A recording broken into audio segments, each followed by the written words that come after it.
So when you have a transformational purpose statement, when you have specific moral skills that you're going to develop, when you have a definition based on autonomy, mastery, and purpose, well, you just share that everybody.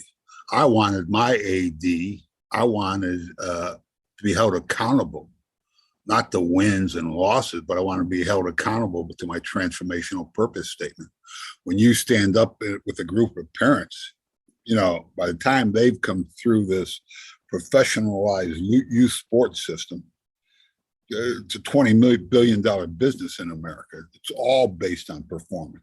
It's all based on or not all, but most of it's based on extrinsic values. These parents are thinking about their kids, some kind of award or benefit from participation. You've got to be able to explain to everybody what your purpose is, how you're going to define success, and what you're going to develop in their children.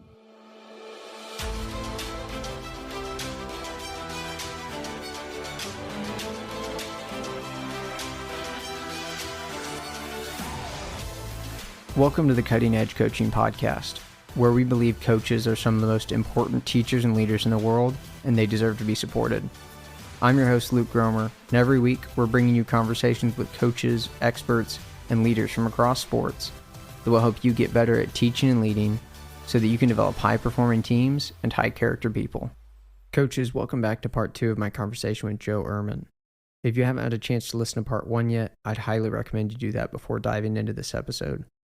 Last episode, you heard a bit about Joe and his journey, so I won't get into all that here, but I will mention again that Joe is the author of the highly influential and popular InSideOut Coaching, How Sports Can Transform Lives, and he is currently the president of the InSideOut Initiative, an evidence-based systems-level approach that inspires and catalyzes communities to transform the current interscholastic sports culture to one that values the human growth and development of student athletes.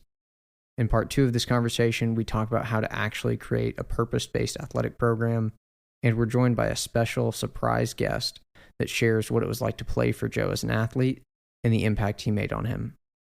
If you enjoyed the episode and want to grab a copy of the podcast notes, just check out the link in the show details. And if you're interested in learning more about what we offer coaches, book clubs, cohorts, trainings, or consulting, just check out the links in the show details as well. And finally, I'm running another book club on the Coach's Guide to Teaching at the end of January.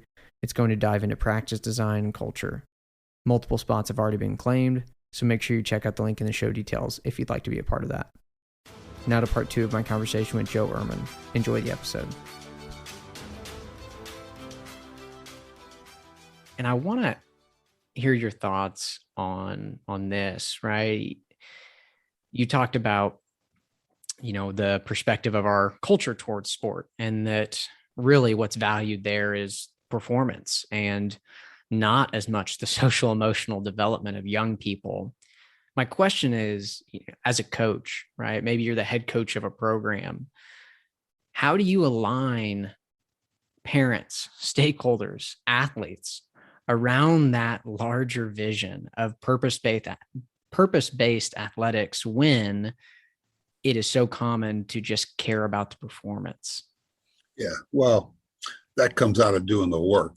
So when you have a transformational purpose statement, when you have specific moral skills that you're going to develop, when you have a definition based on autonomy, mastery, and purpose, well, you just share that everybody. I wanted my AD, I wanted to be held accountable, not the wins and losses, but I want to be held accountable to my transformational purpose statement. When you stand up with a group of parents, by the time they've come through this professionalized youth sports system, it's a $20 billion business in America. It's all based on performance. It's all based on or not all, but most of it's based on extrinsic values. These parents are thinking about their kids, some kind of award or benefit from participation. You've got to be able to explain to everybody what your purpose is, how you're going to define success, and what you're going to develop in their children. So as a coach, boy, I would put your transformational purpose statement on the bottom of every email. That ought to be part of your signature line. I coach too. You want to get that out, and then you need to get that aligned within your school. So we do a lot of work with athletic directors, and we teach them what we call leading from the middle. How do you lead up the educational ladder to principals, superintendents, school boards, and down to student athlete families and community stakeholders? And all of that is just by having clarity in your mind and then stating this is what you're going to do. And I wanted to be measured on whether I help boys become men of empathy and integrity who are leaders, who were responsible human beings. And that's what you have to do. You have to get alignment. So parents really are your partners. You can't have a really successful transformational, you can't maximize the transformational impact unless you have parental support. You know, every day those kids are going home to parents. They're driving home after games. And you've got to do everything you can to make sure parents understand what your program is. They have all these perceptions. They've got all these unverbalized needs and expectations of you. But at that first meeting, you have to answer all the things they're not willing to ask. So you got to blow that up on parents. I'm not being measured on this. I'm being measured on how I develop your child as a man or woman of character and character skills and development. So you just got to be, redundant until everybody knows. By the time you have that parent in high school for 4 years, they're going to get the message. And then what we did, we always developed rituals and ceremonies based around what the purpose of the program is. So I write in the book, every senior in our program had a right to obituary. Now they have to perceive themselves at their funeral, and either their son or daughter or somebody's reading their eulogy. What is it that you want to stand for? So our players, they were taught that healthy masculinity is about relationship and commitment to a cause or purpose bigger than yourself.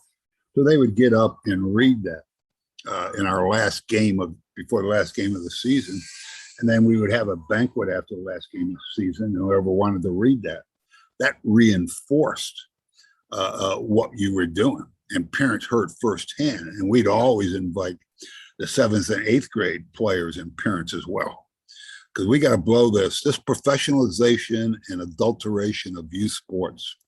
It's more about meeting the needs of adults than it is meeting the needs of young people. And it distorts the whole purpose and understanding. If you're a high school coach, you've got to do that with every set of 9th graders, or if you're a middle school coach, 7th, 8th. If you're in the sports or recreation leagues, and you got to start that as soon as you can. It's also what's going to keep you coaching a whole lot longer. Yeah, no, that's so good. I love that. Love the alignment of that and the rituals and some real things that we do to bring that purpose to life. And that really segues well into something that I want to do now, Joe. I didn't tell you about this beforehand, but Napoleon There's my man. Just this is the epitome of a us. Transformational coach, right here. Hey, Joe, I was thinking about this, and I was thinking about how this could be the evidence of this, right? Everything that we just talked about, I've gotten to connect with Napoleon over the last year a couple times, and I'll let him share this in just a few minutes, but he's the evidence of this, I think, in your life and coaching journey, what we've talked about. And so, Napoleon Sykes, coach, welcome. Thanks for joining us. I'd love if you really quickly introduce head coach yourself. At Lawrenceville High School in New Jersey. Yes. Yeah. So head football coach in New Jersey. Napoleon, you played for Joe in high school. Start off and just tell the audience what that experience was like as a player and the impact he made on your life. Huge impact. Joe's the guy, and for me, I had such a unique experience with football where I was a soccer player, and so like growing up, I was a soccer kid, and really all you knew about football at the time was just what you saw on TV or in movies. And it was like a macho, rough, tough sport, and so coming into really my introduction to coach was in middle school. The high school coaches would come down in the middle school and like kind of introduce us to the overall philosophy of what they were trying to get done in high school.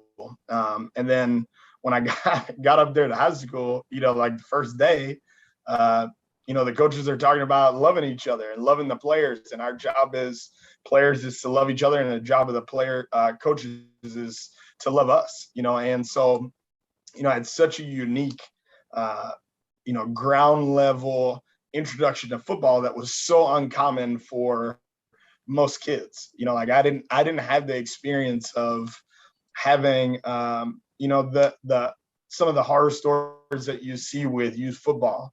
I didn't have that. So like my introduction to football was this philosophy, and this is what I thought football was, and so, after, really once I got to high school and I was fortunate enough to be, good enough to have schools want me to come play college football there, and then go out to different campuses and see what they're doing. And I found that I started to chase that same philosophy as a player. Like I wanted to go play college football, but I wanted to go play college football in a place that was going to nurture me as a man, not just as a football player. I wanted to go somewhere where the coaches like cared about me more than just as a football player, and they ended up going to Wake Forest, and Coach Grove was very similar. Like Coach Grove's best advice to me was, find a place where you enjoy going to school.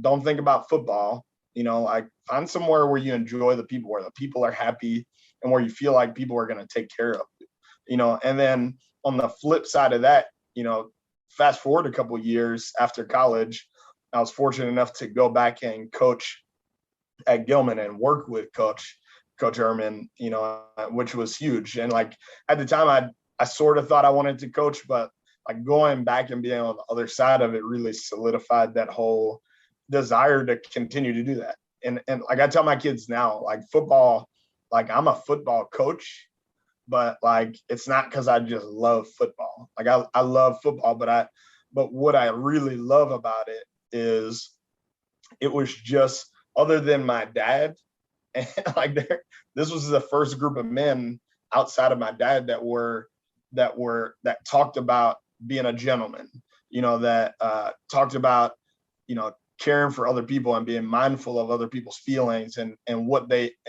go through. And so for me, football is just a way for me to continue to do those things, continue to pay forward the stuff that that I got. Like I had such an unorthodox introduction to the sport through Joe and Biff and the staff there. I've just tried to do that on the other side of it, even from a coaching standpoint, just being able to, like, one of the best things that I've had was, in this job is have the opportunity to, not only pass that on to younger players, but pass it on to coaches, show coaches that you can coach a different way. You don't have to yell and scream and do all those things, right? And you can go home at night and be around your families and take off on Sundays and still get everything done. So like there's Joe has been, I haven't minced my words with anybody about it, but Joe has been extremely influential and like instrumental in me being a coach now. It is at the core of what I do is Coach Ehrmann. Big time. Joe, Napoleon's the motto. Our definition of success, or one of the definitions, was, people would ask us how are we gonna be this season. We would say, we'll let you know in 20 years, because we knew we were planting seeds of character and connection and purpose.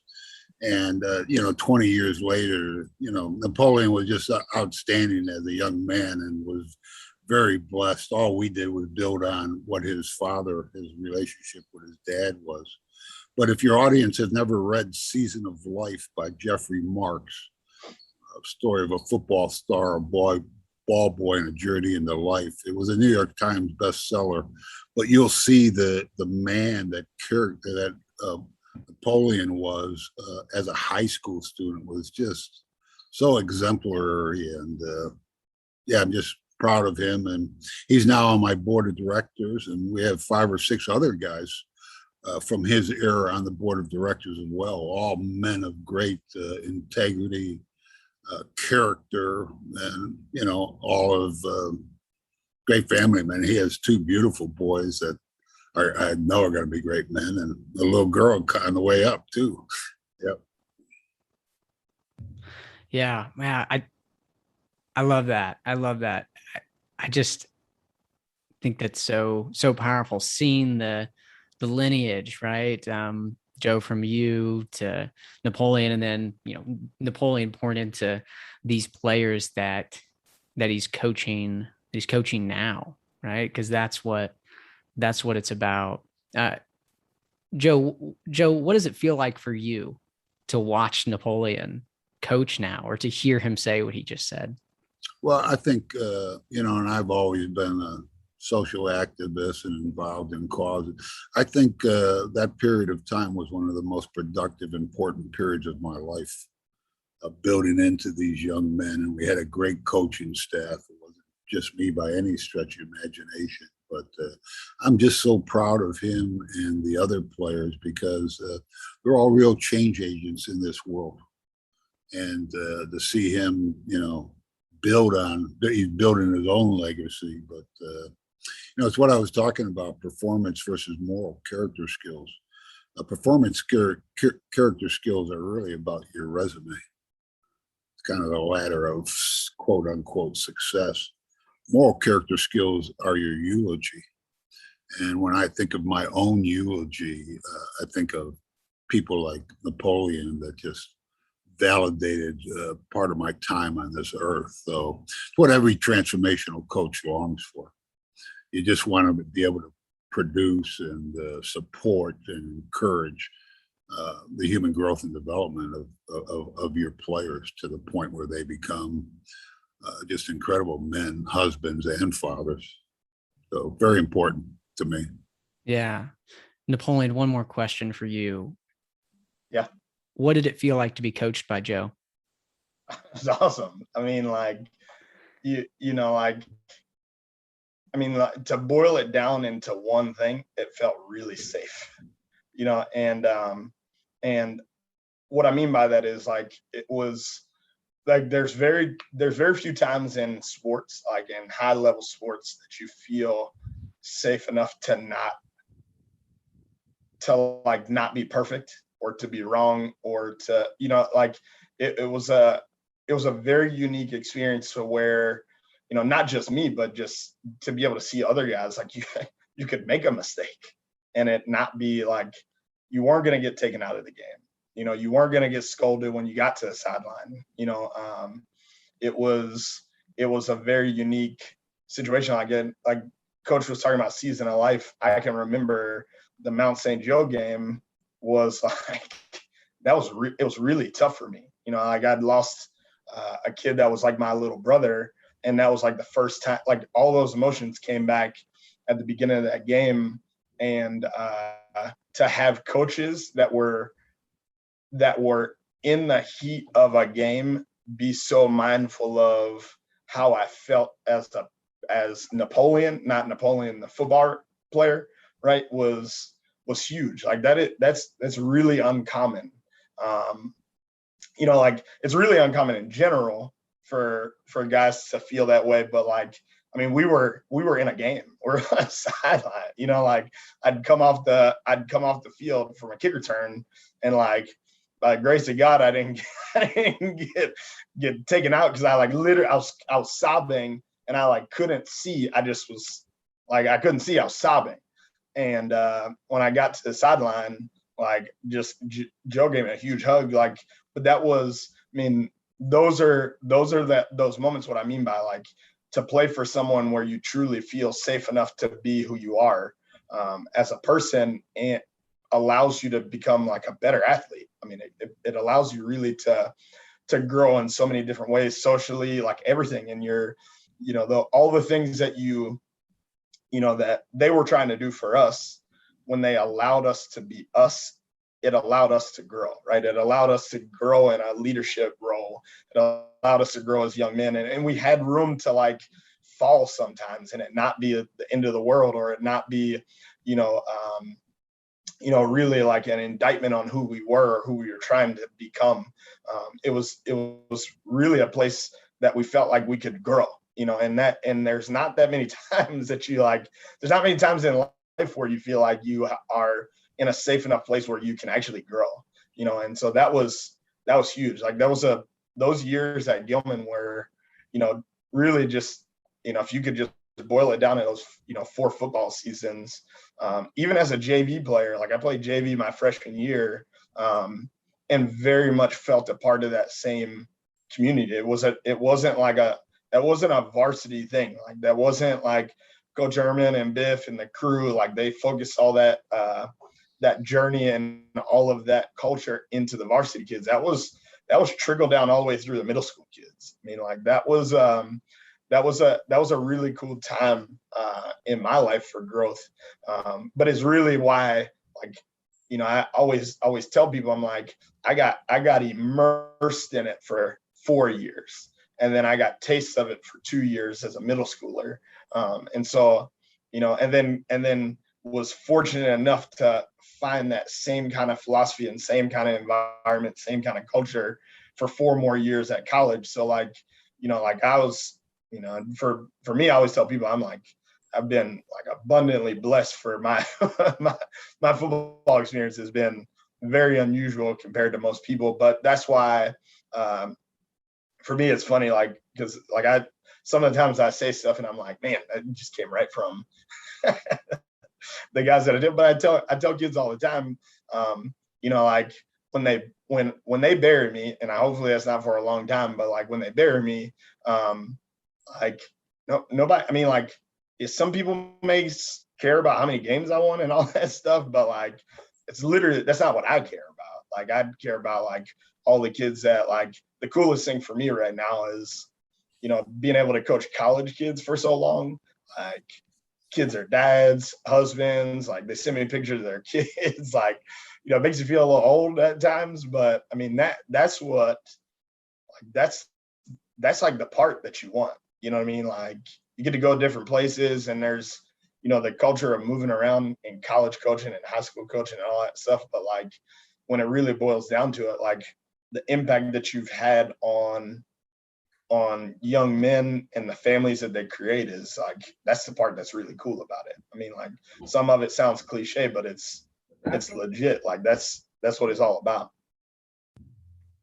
Yeah, I love Napoleon just recorded we have modules on coaching modules on purpose-based sports. Napoleon just did Why Do I Coach? But the universal purpose that we put in there for all youth coaches specifically, I coach with empathy and integrity to develop secure relationships where everyone is seen, safe, and supported. And out of the security of that player-coach relationship, when they know that they're safe, secure, and supported, that's when growth happens. So I'm just really incredibly proud of having the opportunity to coach him. That's fantastic. And we'll wrap it up there. I think that's a powerful thought to end on for coaches. Joe, I appreciate you a ton. Napoleon, thanks for hopping on. This was fun. I'm grateful to be connected with both of you guys and for the work that you're doing to serve coaches and ultimately impact young people. Let me just appreciate it, Luke. Go ahead, Paul. No, I'll say appreciate it, Luke. This was awesome. I'm Joe at InSideOut Initiative.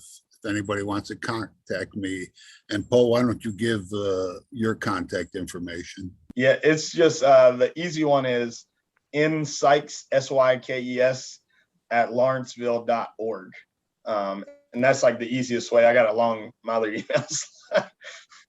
That's great. And I'll put links to that in the show details, and links to your guys' Twitter profiles and the Inside Out website, Joe. So yeah, again, I appreciate you guys. Thank you for your time. Thanks for providing some value to coaches. Awesome. Well, I want to thank you for the spirit that you bring. I don't do many podcasts, but I appreciate your humility, spirit, and what you're trying to accomplish here. And thanks, Joe. So I know Poe would say the same thing. Just wish you great success. We need you. Thanks. Keep growing, keep impacting. It means a ton. Really does. Ditto. I can't say it any better than that right there. I love it. I love you, Paul. Good to see you. Love you too, Coach. Yeah. All right, man.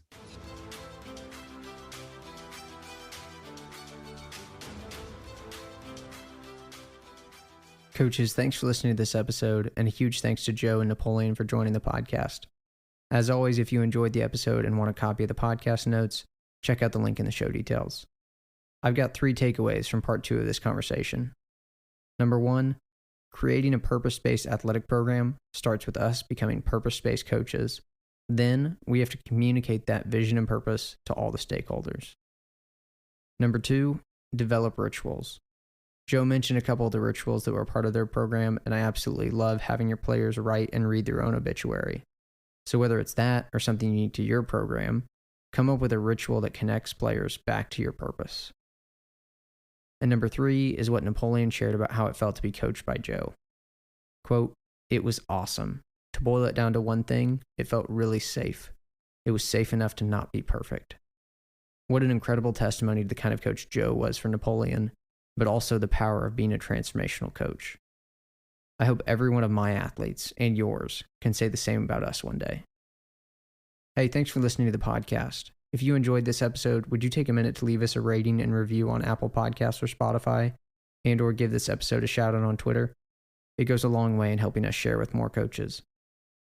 Like I mentioned in the intro, if you want to learn more about how we serve coaches, or you're interested in joining the next book club, check out the links in the show details. Thanks for listening to the podcast.